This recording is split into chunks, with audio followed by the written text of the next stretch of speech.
ನೋಡಿ ಕರ್ಬೇವಿನ ಸೊಪ್ಪನ್ನ ಅಡುಗೆಯಲ್ಲಿ ನೀವು ಹೆಂಗೆ ಹಾಕಿದ್ರೂ ಎಲ್ಲ ಎತ್ತಿ ಸೈಗಿಟ್ಬಿಡ್ತಾರೆ ಕರ್ಬೇವಿನ ಸೊಪ್ಪನ್ನ. ಅದಕ್ಕೆ ಈ ಥರ ಒಂದು ಉಪಾಯ ಮಾಡಿ.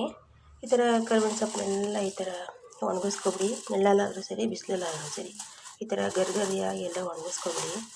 ಆಮೇಲೆ ಈ ಥರ ಪುಡಿ ಮಾಡ್ಕೊಬಿಡಿ.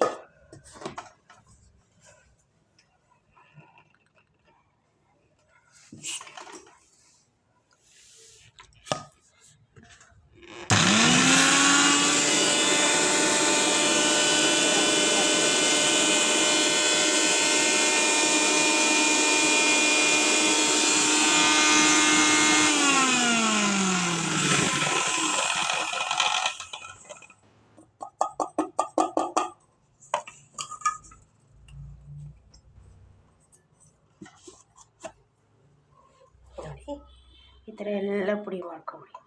ಆವಾಗ ನೀವು ಏನಕ್ಕಾದ್ರೂ ಸಾರಿಗೆ, ಪಲ್ಯ ಈ ಥರ ಎಲ್ಲದಕ್ಕೂ ಈ ಥರ ಪುಡಿನ ಈ ಥರ ಪುಡಿ ಮಾಡಿಬಿಟ್ಟು ಈ ಥರ ಪುಡಿ ಆಗುತ್ತೆ ನೋಡಿರಿ.